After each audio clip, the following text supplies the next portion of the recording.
My childhood best friend blackmailed me, and I had him arrested. A few weeks ago, I learned the hard way that the people you trust the most can sometimes betray you in the worst ways imaginable. This story still feels surreal to me, but I need to share it, if only to process everything.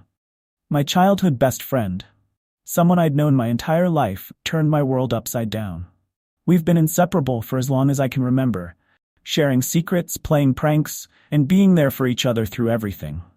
But now, I can't even say his name without feeling a mix of anger, sadness, and betrayal. It all started one night, when he stayed over at my place. I didn't think twice about it. This was my best friend, my brother in every way that mattered. At some point, I fell asleep, and that's when it happened. He somehow got access to my phone. I don't know how, maybe I'd left it unlocked, or maybe he knew my passcode. Either way, he managed to access my hidden folder, the one where I kept private photos of my ex and me. These weren't just any photos, they were deeply personal, intimate memories from a relationship I'd cherished. Even though we'd broken up, I hadn't deleted them yet. They were a reminder of happier times, and I couldn't bring myself to erase them. But now, they were in the wrong hands. A few days later, I got a message from a fake Instagram account. The message was short but devastating. If I didn't pay up, those photos would be leaked with my name attached. It was clear what the intention was: ruin my reputation and force my ex to file a case against me. At first, I couldn't believe it. This kind of thing happens in movies or to strangers on the internet, not to someone like me. I was terrified, angry, and completely shattered. But the first thing I did, before anything else, was tell my ex. I knew she'd be devastated, but I couldn't let her find out any other way. I explained everything and assured her I wasn't behind this. She's the love of my life, and I'd promised her long ago that I'd always protect her, no matter what. Seeing her scared and heartbroken was the hardest thing for me to handle.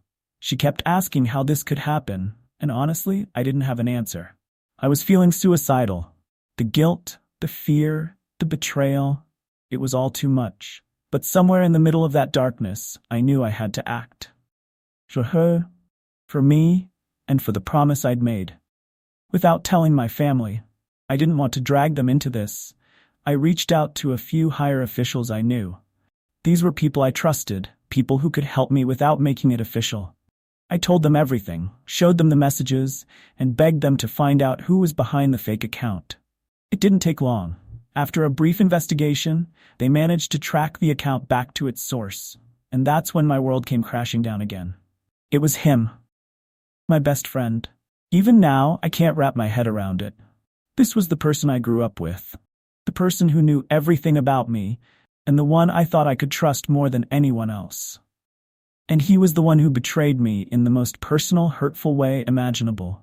When I confronted him, he didn't deny it. He just stood there, silent, as if he didn't care about the destruction he'd caused. I had him arrested. There was no other choice.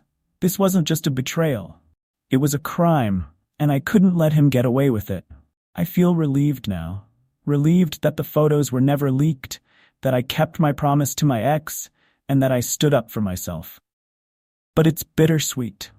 Losing someone you've loved and trusted for so long isn't something you recover from easily. And for anyone wondering, I've deleted the photos now. I kept them before because they were tied to happy memories, but I see now that holding on to them wasn't worth the risk. This whole experience has been a painful lesson in trust, boundaries, and letting go. If there's one thing I'd tell anyone reading this, it's this. Be careful with your trust and your memories. Not everyone you think is family will treat you like family.